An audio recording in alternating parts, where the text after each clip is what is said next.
Hello, my name is Michael Stenta, and I'm here to do my biannual journal on Intimate Apparel. The most memorable moment in the play for me was when Mr. Marks and Esther had a little romance going on. I really liked how the author tried to go past go into interracial relationships because romances like that happened all throughout history, whether culture decided it or not, whether it was looked down upon or not. I'm 100% positive that there was at least one black person and one white person always in love throughout history. Okay, the 3 points of tension that I saw were when George finally was with Esther and then he just blew all of her money. Like, what a douche. Honestly, that's like ridiculous. And if I was Esther, I would have been so upset. Another point of interest was when Mrs. Van Buren's husband spat on her because she couldn't get pregnant. It's not like it's her fault. Like, obviously she would like to have kids, but he just, I don't know, it's a little ignorant for a man to do that to a female. Um, I kind of hope she leaves him by the end of their worlds, but that is beyond the scope of the play. The last point of tension was when Mrs. Dickinson ripped up George's letter in front of Esther. Like, yeah, she was trying to do her best. Um, she was trying to do her like best for her friend because she thought that way, and it was a little bit of foreshadowing. Like, she knew George was going to be no good for her, and she knew George was going to be the asshole he turned out to be.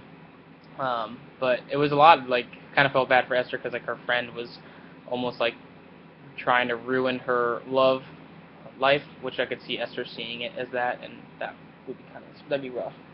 I think this play was trying to resist some cultural bias because Esther was talking about how she wanted to open up a barber shop, a beauty shop, the whole play, and that was her goal in life. And that was a really cool goal that a black person wanted to make her own franchise back then, and she wanted to look past the norm that African Americans had to be inferior, and she wanted to be on the same level and have her own business. And that was really cool that an author would have she was reaching out of the box. She wanted it to happen. And then do stereotypes exist today? 100% they do. Some people reinforce their stereotypes. They talk about them, joke about them, almost take it by the horns, and they won't get offended by them. Maybe, I don't know. Some people will really get offended by stereotypes, like no matter what. Um, some people get offended by stereotypes when they're said by certain people, and then are not offended when they're said by other people.